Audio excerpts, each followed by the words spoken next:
Late-night television has always thrived on sharp humor, biting commentary, and at times controversial monologues. But what unfolded this week involving Jimmy Kimmel has shaken not only the entertainment world, but the political and media landscape as well.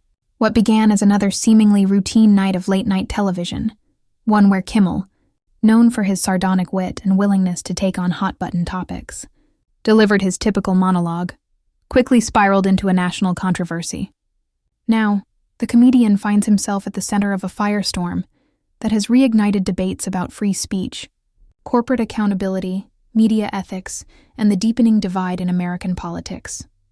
According to multiple reports, Jimmy Kimmel, the longtime host of Jimmy Kimmel Live, has refused to apologize for remarks he made on air blaming MAGA supporters for the killing of conservative activist Charlie Kirk. Comments that critics say crossed a line. The comments sparked outrage almost immediately after airing, and the fallout was swift. ABC's parent company, Disney, reportedly began receiving calls from major stakeholders, affiliate station owners, and influential figures demanding that action be taken against Kimmel. Pressure mounted quickly, creating a situation that even seasoned network executives reportedly described as tense and volatile. By Wednesday afternoon, the decision was made. Dana Walden, one of the top executives at Disney and a powerful figure in the entertainment industry, personally called Kimmel to inform him that Jimmy Kimmel Live was being taken off the air indefinitely.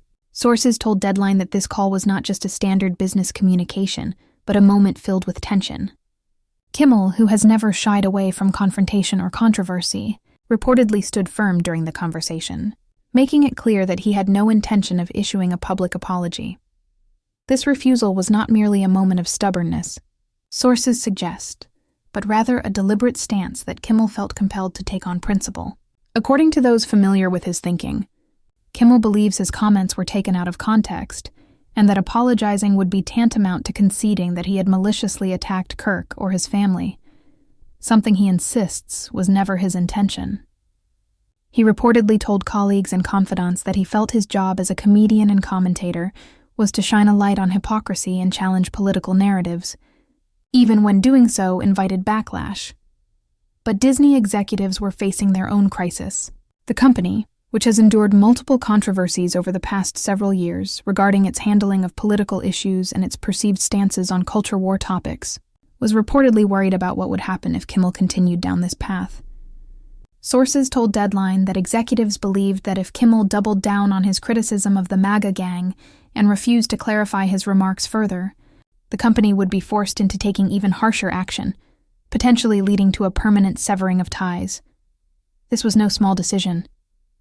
Kimmel has been a fixture on late-night television for more than 2 decades, and Jimmy Kimmel Live has been a cornerstone of ABC's late-night programming, drawing millions of viewers and contributing to the network's identity. Removing him from the air, even temporarily, was a dramatic step, one that underscored how serious the backlash had become.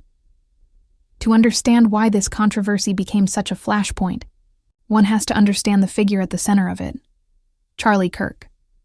Kirk was not just a conservative commentator. He was the founder of Turning Point USA, a major conservative youth organization with influence across college campuses nationwide. His killing sent shockwaves through the conservative movement, with tributes pouring in from political leaders, influencers, and grassroots supporters alike. The indictment of 22-year-old Tyler Robinson for Kirk's murder has already been fraught with political tension, as partisans on both sides have sought to frame the killing in ways that fit their preferred narratives. During his Monday night broadcast, Kimmel addressed the story, and in his characteristically sharp way, he mocked what he described as an effort by the MAGA gang to blame left-wing ideology for the killing. His exact phrasing, according to transcripts, suggested that the right was desperately trying to pin left-wing ideology on Robinson. While Kimmel appeared to be taking aim at what he saw as a rush to politicize the killing, critics accused him of being dismissive of the tragedy and insensitive to the grief of Kirk's family. Within hours, clips of the segment were circulating widely on social media. Influential conservative voices accused Kimmel of not just politicizing Kirk's death, but actively smearing conservatives as responsible. Hashtags calling for Kimmel's firing began trending. The backlash was amplified when Brendan Carr, chairman of the Federal Communications Commission, FCC, publicly condemned Kimmel's comments, calling them some of the sickest conduct possible, and demanding that Disney take action. Carr's statement carried weight, while the FCC does not typically intervene. In content issues involving cable or streaming programming, his remarks signaled that the controversy had reached a level that regulators were willing to comment on, adding further pressure on Disney to act. It wasn't just political figures applying pressure.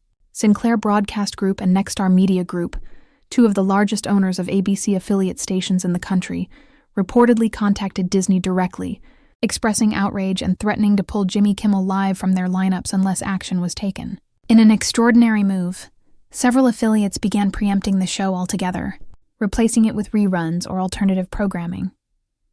Sinclair reportedly went further, demanding that Kimmel issue a direct apology to Kirk's family and even suggesting that he make a meaningful personal donation to Turning Point USA as a gesture of good faith.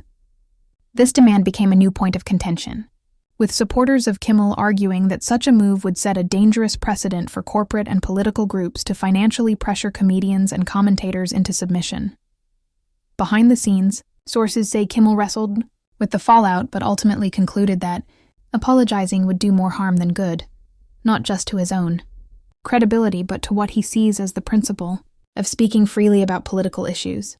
Those close to him describe him as frustrated, even angry, about how quickly the narrative turned against him, and about what he sees as an unfair characterization of his remarks.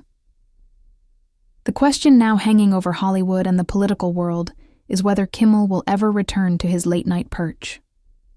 Disney's suspension of the show is officially being described as indefinite, but insiders suggest that the situation remains fluid. If Kimmel were to soften his stance and issue a clarification or statement expressing regret, it is possible that Disney might reinstate him.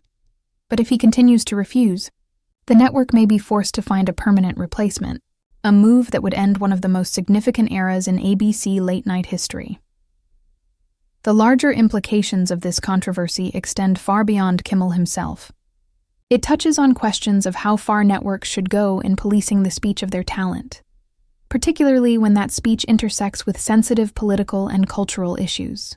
It raises concerns about whether comedians can still operate with the same freedom to challenge power and provoke discussion that late-night hosts like Kimmel, David Letterman, and Jon Stewart once took for granted. For now, Kimmel remains silent publicly, at least in the sense that he has not made a new statement since the announcement of his suspension. But those who know him best suggest that he is not done speaking on this issue, and may yet address it in a more personal way, perhaps in an interview or a written statement. Whether that statement will calm the waters or inflame them further remains to be seen. What is clear is that this is more than just a late-night television controversy. It is a moment that reflects the increasingly fraught intersection of comedy, politics, corporate interests, and free speech in America. It is a reminder that in today's climate, a single monologue can ignite a firestorm capable of bringing one of television's most recognizable figures to a sudden and dramatic halt.